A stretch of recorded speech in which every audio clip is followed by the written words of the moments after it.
Next है question number हमारा 1 का चा कि ग्लूकोज में कितने प्राथमिक एल्कोहलिक समूह होते हैं।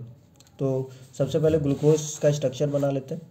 प्राथमिक एल्कोहल का मतलब है कि एल्कोहल जिस कार्बन से लगा हुआ है, ठीक, OH ये हो गया एल्कोहल, और जिस कार्बन से लगा होगा उस कार्बन में केवल और केवल एक ही कार्बन ऐसा होगा जो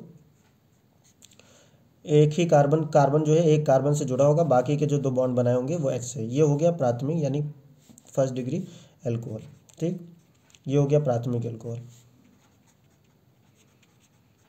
प्राथमिक एल्कोहल, प्राथमिक का मतलब बस इतना सा कि जिससे भी हमारा ग्रुप जुड़ा हुआ है वो जिस कार्बन से जुड़ा होगा सिर्फ एक बॉन्ड कार्बन से बनाएगा, बाकी के 2 हाइड्रोजन या ऑक्सीजन या किसी से भी बना सकता है, ठीक, लेकिन एक ही हमारा बॉन्ड क्या है, कार्बन से जुड़ा होगा। अब ये कार्बन चाहे जितने कार्बन से जुड़े या हाइड्रोजन से जुड़े उससे हमें फ़र्क नहीं पड़ना चाहिए, ठीक। अब यहाँ तुम हाइड्रोजन लगाओ या कार्बन लगाओ या R लगाओ उससे कोई फ़र्क नहीं पड़ता, लेकिन जो हमारा ग्रुप जुड़ा हुआ है वो सिर्फ एक से जुड़ा हुआ है, एक कार्बन से जुड़ा हुआ है, तो ये 1 डिग्री, ठीक। और अगर यही C अगर 2 बार कार्बन से जुड़ जाए, ठीक, तो ये हमारा क्या हो जाएगा, 2 डिग्री हो जाएगा। और यही C अगर हमारा तीनों बार कार्बन से जुड़ जाए तो ये हमारा क्या होगा, 3 डिग्री यानी तृतीयक एल्कोहल हो जाएगा। तो 2 डिग्री एल्कोहल और 3 डिग्री एल्कोहल।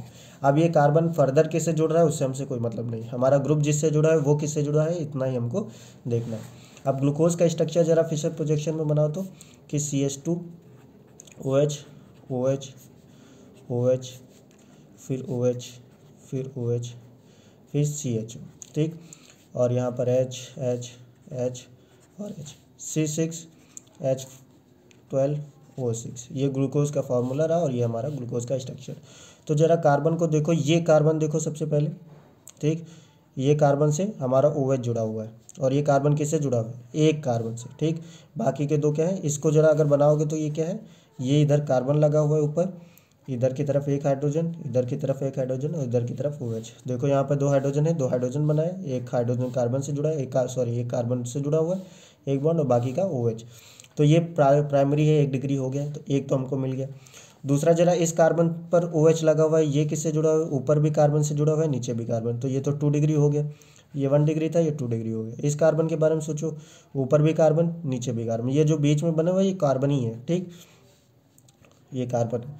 तो ये भी किससे जुड़ा हुआ है, ऊपर भी नीचे भी, ये भी 2 डिग्री हो गया। इसके बारे में ज़रा सोचो, ऊपर भी कार्बन से नीचे भी कार्बन से, ये भी कितना 2 डिग्री हो गया। इस कार्बन के बारे में सोचो, ये ऊपर भी एक कार्बन से नीचे भी कार्बन से, 2 डिग्री हो गया। ये इसके बारे में मत सोचना कि ये एल्कोहल है, ठीक, ये एल्कोहल नहीं है बल्कि क्या है, एल्डिहाइड है। ये पूरा का पूरा अपने आप में एक ग्रुप है, ठीक। तो एल्डिहाइड जिससे लगा हुआ है वो खुद में आपस में क्या है, सॉरी, एल्डिहाइड जिससे लगा हुआ है, हाँ ये OH हो गया। एल्डिहाइड जिससे लगा हुआ है वो क्या है, 2 डिग्री 1 डिग्री बना हुआ है एल्डिहाइड। लेकिन एल्डिहाइड के बारे में तो हमसे पूछा नहीं, एल्डिहाइड तो 1 डिग्री से जुड़ा हुआ है, लेकिन एल्डिहाइड से हमसे नहीं पूछा हुआ है। हमसे किसके बारे में पूछा हुआ है, एल्कोहल के बारे में। तो याद रखो कि एल्कोहल कितना दे रखा है, 1, सिर्फ और सिर्फ ग्लूकोज में एक ही एल्कोहल प्राथमिक एल्कोहल होता है, बाकी के 2 डिग्री एल्कोहल्स पाए जाते हैं। तो हमारा ऑप्शन नंबर जो होगा वो होगा 1 का। Thank you.